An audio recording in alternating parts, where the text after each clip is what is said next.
Anyone who works overtime and is slow at their job is just incompetent and should be fired. After that, a problem arose. Who's in charge here? He got fired yesterday. He was the only one who could speak French. What? There was only one person who could solve the problem. Michael tried to call him back, but my name is Brandon and I'm 30 years old. Despite being in my 30s, I live a brilliant life as a bachelor. My family home, where my parents and brother live, is about an hour drive away. We have a good family relationship, and I visit home about once a month. I work in sales, and I've been with my current company for 6 years. When I first joined, there was so much to learn that I struggled every day. At one point, I was recognized for smoothly handling a client who only spoke French, and I became in charge of foreign clients. It seemed I was the only one in the office who could speak French at a native level, so naturally, my workload increased. Before I knew it, working overtime had become the norm for me. Although physically exhausting, I could keep going because my colleague Jason and others would help out, bring me snacks, and cheer me on. There's nothing I can do to help. I'm sorry you have to bear all this burden. Some coworkers apologized, showing concern for me. The workload was immense, but I felt blessed with good relationships. Knowing that my efforts were helping my colleagues gave me more motivation. In the end, I actually liked my job. One day, as usual, I was working overtime when my manager Michael came to me. "You're working late every day. Don't tell me you're doing it on purpose to increase your overtime pay," Michael said. He was a bit of an eccentric, and even his colleagues tended to keep their distance from him. "I wouldn't do that. It's just that I have so many calls to make that I can't finish during regular hours," I responded. "Do you know what that's called?" "Incompetence," he said, snorting in a condescending manner. "If I could, I'd love to go home on time and just relax," I explained. But my workload was double that of other employees. Additionally, some clients were in different time zones, and it would be rude not to call them during their daytime hours. So, working overtime was inevitable to manage my workload. "I'm sorry, but to avoid causing trouble to other employees' work, please let me continue a bit longer," I apologized politely. Michael left with a click of his tongue. I wondered what Michael was doing so late, but then remembered I was in the middle of work and resumed. The next day, thanks to me, the documents for today's presentation would be ready just in time. "Always grateful to you, Brandon," I heard. "I heard that the presentation you did the other day went well. Great job." Other employees would thank me like this every day. Just hearing words of thanks and praise made all the hard work feel worthwhile. "I'm honored to be of help," I responded. With such positive feedback, I was able to start my workday with great motivation. "Then you should leave on time once in a while. I know you have a lot of work, but remember that taking breaks is also part of the job," Jason advised. Heeding his advice, I decided to leave early for once. Thinking of going home early, I sent a text message to my parents. "Can I come over today? I'm getting off work on time for a change." The reply came quicker than expected. "Of course. It's been a while, so I'll cook your favorite dishes and wait for you." Thinking of having a delicious meal instead of a ready-made one tonight made me even more motivated, and I was able to focus more than usual on my work. I thought I had done enough to not trouble anyone, and when I looked at the clock, it was just past the regular closing time. Quickly preparing to leave, I greeted the remaining employees and was about to exit the company when Michael stopped me. "Leaving now? You always work late, don't you?" he said in his usual sarcastic tone. "Yes, I finished the minimum required tasks for today, so I'll be leaving now," I responded with a smile, not letting Michael's sarcasm bother me. However, Michael didn't seem amused. "Who said you could leave?" he said, and I heard the sound of papers falling. Michael had knocked all the documents off my desk. "Whoops, my bad," he said, grinning. "Seems like my hand slipped." Looking at Michael's face, it was obvious he did it on purpose. "Oopsie, I accidentally stepped on them," he continued, deliberately stepping on the fallen documents, and left with a loud, crude laugh. I was genuinely worried and quickly started picking up the papers. Employees who had witnessed the whole thing helped me, and we managed to gather all the documents, but it was clear they needed sorting as various papers were mixed up.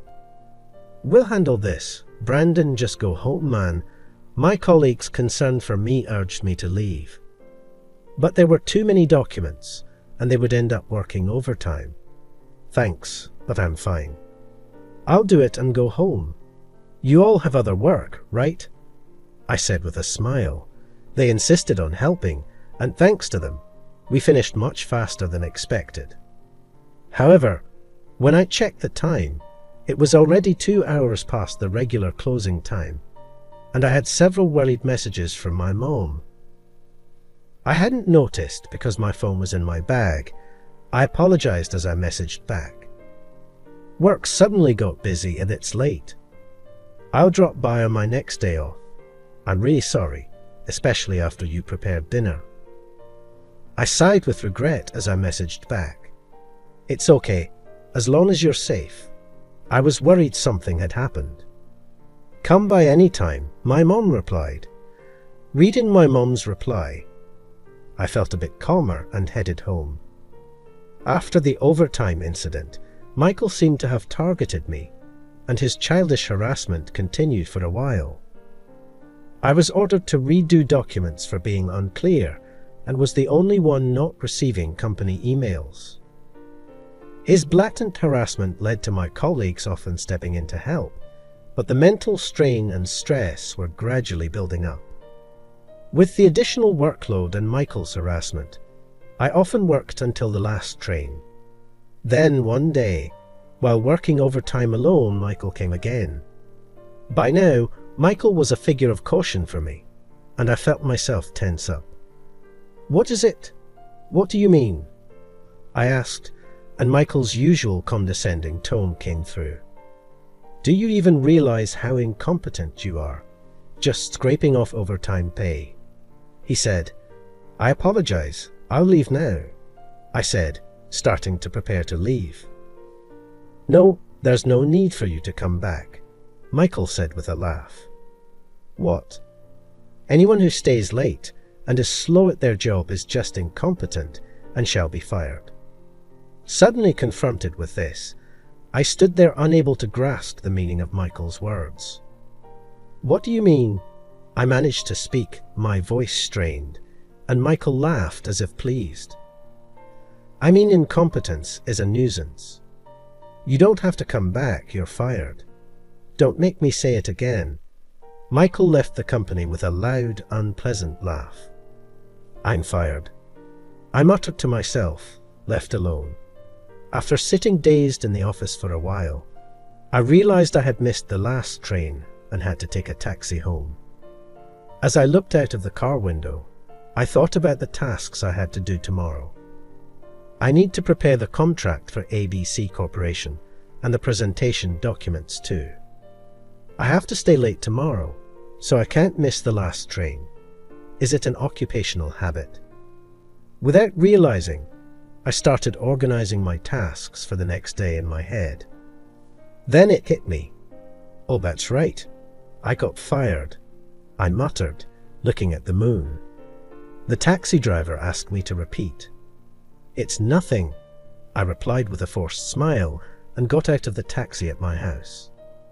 I was so drained that I just collapsed onto my bed as soon as I got home. I was so mentally exhausted that, unusually, I woke up before my alarm clock went off. I usually get up at 7:00 a.m., but it was only 5:00 a.m. when I checked the time. I tried to go back to sleep, but Michael's words, "You're fired," kept echoing in my ears, preventing me from sleeping. I knew I had to start looking for a new job, but it wasn't easy to just move on, so I just lay there under the covers. As time passed, how much time had passed? I realized my phone had been ringing continuously. I picked up the phone, and it was a colleague, but I didn't feel like answering. I gently placed the phone back down. It was past 10:00 a.m. when I checked the time. I hadn't noticed it was bright outside as the curtains were closed. I wondered what my colleagues thought about me being fired. Were they angry?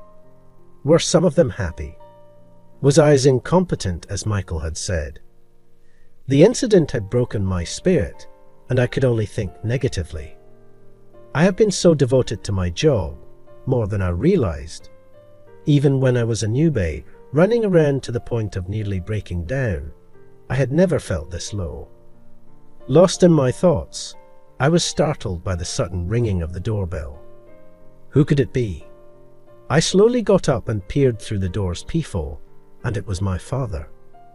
I was momentarily surprised and hesitated to open the door. Then the doorbell rang again. With trembling hands, I slowly opened the door, and my father smiled upon seeing my face. What kind of face is that? Those words, tears started flowing, and before I knew it, they were streaming down my face. "I'm coming in," saying that my father entered, holding a plastic bag. Seeing me in my wrinkled suit, he lifted the bag he was holding. "Want to eat? You probably haven't eaten anything, right?" So, my father knew. I felt so pathetic. He entered the room and opened the curtains immediately. Perhaps it was because I had been in a dark room for a while. The sunlight felt unusually bright, perhaps brighter than usual. The company called. They said you weren't answering your phone, so they contacted our home. What happened? I explained the whole situation to my father. He listened, nodding along as I spoke. "So, what do you want to do now?" asked my father. I was unable to gather my thoughts and could only hang my head. What should I do now? What should I be thinking? How should I act? Seeing me like this, my father began to speak. Don't deny yourself just because others do. What's important is not what you should do, but what you want to do. People's words can sometimes be sharper than a blade, right? But don't let such people mislead you about your own worth. Nobody can truly determine another person's value. You've done well. Stand tall and be proud. Hearing my father's words, I found myself crying again. My father patted my back reassuringly. "Let's have some food. It's your mom's cooking. If we don't eat, I'll get scolded by her." The thought made me chuckle a little. I had finally managed to smile. I ate the meal prepared by my mother with my father. Her cooking was as delicious as ever. I had lost my appetite since yesterday, but once I started eating, I was surprised at how hungry I actually was. Hunger doesn't let the mind focus. Forward for now. Just eat well and rest. Things will surely look up. I never thought that at this age, I would be comforted by my father. Perhaps age doesn't matter in a family. If my father hadn't come, I would probably still be in bed, not eating, not moving, just spiraling in negative thoughts. Feeling full helped me start looking forward again. After finishing the meal, my father said, "You can always come back home." And then he left my place. Sitting on my bed after he left, I began to think about the future. Even if I was as incompetent as Michael said, I wasn't satisfied with how things ended. I don't demand recognition for my hard work, but I refuse to believe that everything. What I did was in vain. After all, it was Michael who announced my dismissal. What would Mr. Johnson think about this? It felt unsatisfying to just leave things as they were. Acknowledging Michael's actions, I wanted to retaliate, even if in a small way. While I was thinking, my phone rang again. Looking at the display, it was another colleague. After hesitating, I decided to answer. "Hello," I said. As soon as I answered, I heard my colleague's loud voice. "Finally, you answered. You got fired. What's going on?" Exactly what I wanted to know. I told my colleague about last night's incident with Michael. "What? That's crazy, Michael. You should have talked back," my colleague responded, strangely indignant on my behalf. It was a bit amusing and touching to see him angry at me. I asked my colleague about what happened at the office today and how the employees were reacting. His story wandered a bit, but the gist of it was this. In the morning assembly, a few employees noticed my absence and were discussing contacting me when Michael overheard and laughed, saying I was fired. When asked why, he refused to say, citing it as personal information. What kind of personal information is that? My colleagues and superiors, suspecting unfair dismissal due to Michael's involvement, planned to consult Mr. Johnson, but he was on a business trip. They decided to speak with Mr. Johnson as soon as he returned from his trip, but many were concerned about me and had tried calling. "I was about to go to your house if you didn't respond even by tomorrow," my colleague said. Hearing the story, I realized again how fortunate I was with my workplace relationships. "Thank you. I'm glad to hear it," I said. As I said this, my colleague panicked, misunderstanding my tone. "What's with that ominous remark? You're not thinking of doing something drastic, are you?" I couldn't help but laugh at his words. "It's not funny. Seriously, what are you going to do now?" "Right. What am I going to do regarding my dismissal?" I need to understand the company's stance, so talking to Mr. Johnson is essential. But I didn't want to let Michael have the last word. While thinking, something occurred to me. What's happening with my work? Yesterday, I left work without finishing my tasks. There were documents I was supposed to use. Today, I feel irresponsible, but I'm curious to know what happened. Well, actually, I wanted to talk to you about that too. The documents we were supposed to use today, you had mostly prepared them, right? My colleague asked. All that was left was a detailed part of the contract translation into French. Other employees were trying to complete it, but then Michael suddenly said, "I'll do it." Hearing this, I was surprised. Michael was known for pushing work onto others, but never doing it himself. So Michael ended up doing it. It was finished just in time, and we hastily sent it to the client by email. But remember that time when Michael did a translation, and it was a mess? We were also worried. Previously, Michael had claimed, "I can handle French," and prepared a contract in French, but it resulted in a complaint from the client. This was before I joined the team, so I hadn't seen it myself, but long-standing employees told me it was a big issue. And that worry became a reality. My colleague explained what happened today. It seems like something like this happened. "Michael, there's a call from a foreign company." I could only catch your name but couldn't understand the rest. "Sorry, should I transfer the call to you?" "Come on, learn to speak French." "Just transfer it," Michael said. He answered the call and said in poor French, "Hi, I'm Michael. How are you?" "One more time," the caller requested. Again, is that even real French? Michael hesitated. "Why angry contract?" "What?" Sorry, hello." He spoke in what seemed to be French, but then he said they hung up. "What did they say?" I asked. "Oh, they said they wanted to contract." "No problem," Michael replied. But later, another call came in. The client was furious, saying the contract was so poorly done, it was unacceptable. That contract had been prepared by Michael, and French. My colleague interrupted.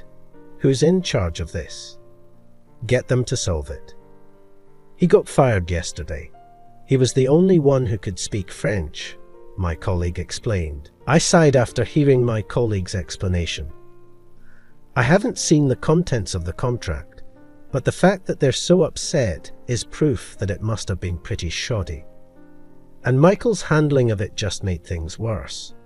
It feels like pouring gasoline on the fire. It must have been tough. I'm sorry, my colleague said.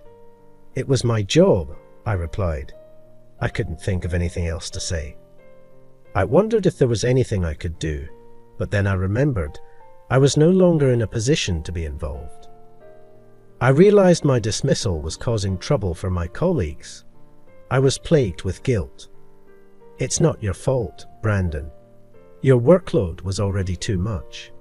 It's our responsibility too for not being able to support you. Actually, is it Michael to blame? I felt comforted by my colleague's words and found myself wanting to return to the company. Even if I decide to leave, I still want to talk to Mr. Johnson, I said. According to my colleague, Mr. Johnson would be back from his trip in 2 days. I decided to prepare what I would discuss with him. For now, I needed to collect my belongings from the office. So I informed my colleague that I would be coming by tomorrow. He said he would let the supervisor know, and we ended the call. The next day, I went to the company to get my things. Despite being familiar with the route from years of commuting, I felt nervous. Today, when I arrived at the company, my colleagues gathered around, showing their concern for me. I'm sorry I couldn't be of help, Jason said, looking frustrated. I told him that it wasn't his fault and assured my colleagues that I was fine. When I mentioned I came to collect my belongings, their expressions turned complex. They seriously considered if there was any way for me to return, showing that they valued my presence. While talking, Michael approached and looked displeased upon seeing me. Why are you here? This area is restricted to authorized personnel only, Michael said. I just came to collect my belongings that I left here. I'll be leaving soon, I replied. As I headed towards my desk, Michael loudly called out from behind, "Good timing. Take responsibility for your work before you leave." I turned around at that line. Could he be trying to pin yesterday's incident on me? What do you mean? I asked. As I asked, Michael smirked. Your half-finished contract caused an uproar with a foreign client. Take responsibility, Michael said, oblivious to the appalled expressions around him. He continued to blame me, and I wondered how far he would go to cause trouble, just as my anger was reaching its limit. Enough already. A familiar voice spoke, and I turned to see Mr. Johnson standing there. Mr. Johnson, the employees were also surprised to see him. He was supposed to return from his business trip tomorrow. Michael visibly panicked at Mr. Johnson's appearance. Mr. Johnson, you were scheduled to return tomorrow. Watching Michael speak with agitation, Mr. Johnson sighed. I came back early after hearing about the trouble. So what's all this commotion about? Mr. Johnson's anger was evident to everyone. Understandably, the employees fell silent, making the office quiet. Even though I was fired, I had wanted to talk to Mr. Johnson. I thought this might be the perfect opportunity, but it didn't seem like the right time to speak up. Shouldn't the commotion be explained and guidance sought? But perhaps as someone who's been fired, it wasn't my place to say anything. Amid a loud ticking of the clock, Mr. Johnson spoke again. What's this commotion about? Tell me, Michael. Michael became even more unsettled when he was called out by name. However, with a slice of smoke, as if having thought of something, Michael began to explain to Mr. Johnson.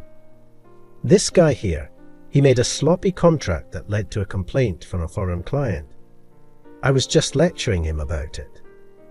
He always works late, and I thought maybe he was doing it on purpose to increase his overtime pay. So I fired him yesterday. I told him to take responsibility for this mess before he quits. Michael presented himself as if he were doing the right thing. I felt a renewed contempt for him, realizing once again how self-centered he was. Although I didn't want to be attacked by Mr. Johnson, it might be an opportunity to explain my side. If he didn't believe me, it could be a valid reason for leaving. Just as I was about to take a gamble and speak up, Mr. Johnson intervened. "Is that so? Then, Brandon, come to my office." Suddenly, I was filled with tension. But this gave me an opportunity to have a private conversation with Mr. Johnson.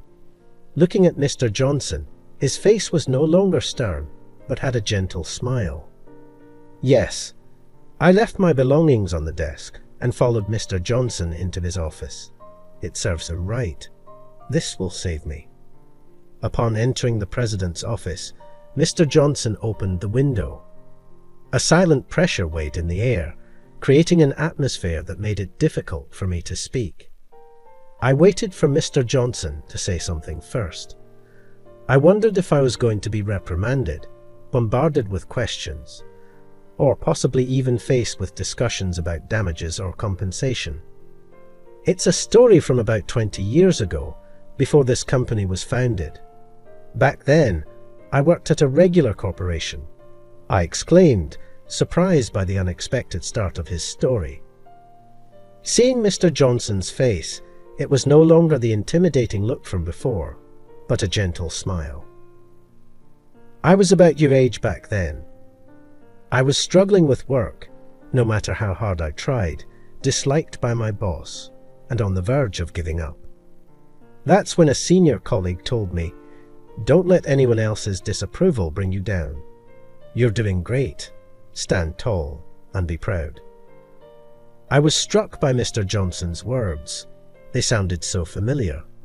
"Those words," I murmured. Mr. Johnson laughed heartily. "How's your dad doing?" I was stunned. Could it be that Mr. Johnson and my father know each other? I had never heard about this. I was so surprised that I couldn't speak, but Mr. Johnson continued, "Your father's words inspired me to persevere and eventually establish this company. In a way, he's my benefactor. When you joined the company, your father contacted me, asking me to look after his son. I didn't reveal our connection to prevent you from becoming complacent or feeling pressured. I hope you understand." Before I knew it, Mr. Johnson's kind words had eased my tension, and I felt a sense of happiness. I realized I had been watching over all this time. "Yes, thank you so much." As I said that, Mr. Johnson gave me a warm smile. "About the recent matter, I reviewed the documents and contract you sent to the client. On my way back to the office, it was clearly made by someone else, so I know you weren't the cause. And about Michael firing you, I won't let that happen. If you're willing, I want you to continue working with us. What do you say?" It seemed like Mr. Johnson had seen right through what I wanted to discuss. I respected the insight of someone at the top of the company. "Of course, please let me keep working here. Maybe I'm simple-minded." Feeling relieved brought back my confidence. I was truly happy to continue working here. "That's a good response. I apologize for making you feel anxious and uncomfortable. It was not my intention," Mr. Johnson apologized. I was flustered and surprised. It wasn't Mr. Johnson's fault. I knew that and had no complaints against him.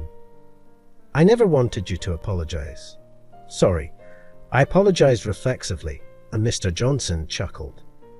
"Why are you apologizing? You haven't done anything wrong. I've heard about your good work. I want you here, not because of my debt to your father, but because you're a capable employee. Please understand." I learned how much being acknowledged can bring happiness and confidence. My eyes welled up with tears, perhaps because of the emotional strain. Mr. Johnson said I could leave, and I exited his office. When I stepped out, all eyes were on me. It seemed I had caused quite a worry. I smiled and gave a thumbs up, and my colleagues cheered with joy. A coworker patted my shoulder, saying they were glad for me. My tears were slightly visible, and when they teased me about crying, I retorted that I wasn't. I was smiling. When suddenly I heard yelling, "No way." Amidst the excitement, Michael stood with wide eyes and an angry expression. "How is this possible? Are you staying? What about your responsibility in the overtime pay? I decided you were fired." Michael's fury was no longer a threat to me. Ignoring him felt easier as I chatted with my colleagues. His anger intensified as he marched towards me. "Don't ignore me. I'm the department head. We don't need someone like you. Get out now." "Oh my, this isn't very calm." Mr. Johnson emerged from his office, hearing Michael's shouts. Michael demanded an explanation from him. What's going on? What about his responsibility for the client incident? You haven't reversed his firing, have you? Michael continued to shout angrily at Mr. Johnson. We all watched, more nervous than him. "You don't have the authority to fire an employee, and wasn't it you who messed up the contract?" Mr. Johnson spoke calmly, halting Michael's momentum. Silent and head down, Michael began to tremble. "I don't understand what you mean. I didn't do anything. I'm not involved," still trying to deny it. At this point, his audacity was impressive, but not enviable. He desperately didn't want to admit his fault. As Michael denied it, I wondered what Mr. Johnson would say. Then, surprisingly, another employee spoke up. That contract was made by Michael. I'm sure, to my surprise, one of the employees started to testify, leading the way.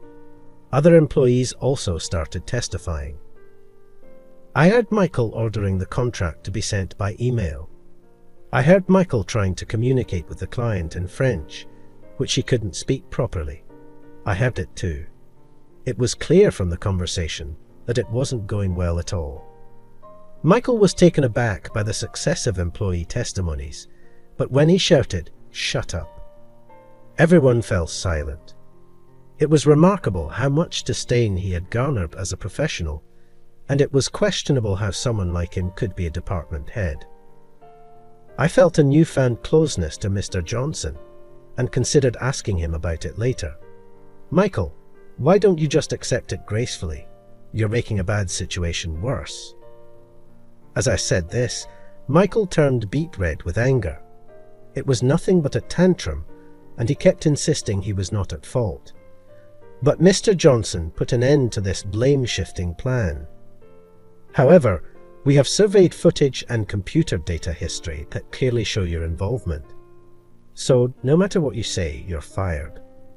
Struck by the final blow, he fell silent and froze for a moment. And then Michael crumbled to his knees. Finally, he was quiet. He muttered in a low voice, sweating profusely. "This wasn't supposed to happen. You'll receive a formal notice later. Go home for today." Eventually, Michael gathered his things and left dejectedly. Thus, the matter was concluded. Afterwards, Michael was fired. It turned out Michael was a distant relative of Mr. Johnson, and Mr. Johnson had been asked to look after him because Michael couldn't hold down a job. Michael had been taking credit for others' work and got promoted to department head. Mr. Johnson admitted it was his responsibility for not seeing through it and expressed his need for self-reflection. Losing his job, Michael entered a self-destructive phase and resorted to gambling. Soon, he couldn't pay his rent and was evicted. In a panic, he found a job with a dormitory, but the shared bathroom and thin walls, with complaints about any noise, made it tough. As for me, I returned to work the next day. My colleague's welcome back gift was a pile of work, just as I expected. But now, I am happy to be busy again. When I was getting into the swing of things, Mr. Johnson came by and limited my overtime to 3 days a week. When I asked why, it seemed that my father had expressed concern, asking, "Aren't you making him work too much overtime?" I was a bit dismayed to have my father involved at this age. but I knew he was concerned about me. With reduced overtime, I started visiting my parents more often. My mother and brother, worried about the recent events, treated me as if nothing had happened, which I greatly appreciated. Later, I learned that my mother was childhood friends with Mr. Johnson. She had wanted to complain to him about the overtime in the recent incident, but my father had calmed her down. My brother had been fired up about taking action against Michael, but again, my father had intervened. This whole situation made me realize how many people were on my side, making me feel fortunate, though maybe a bit overprotective. Later on, I became the training supervisor for a newly hired female employee, which led to starting a relationship. Another important person was added to my life. I now want to be someone who protects others, and that's how I'm living my life.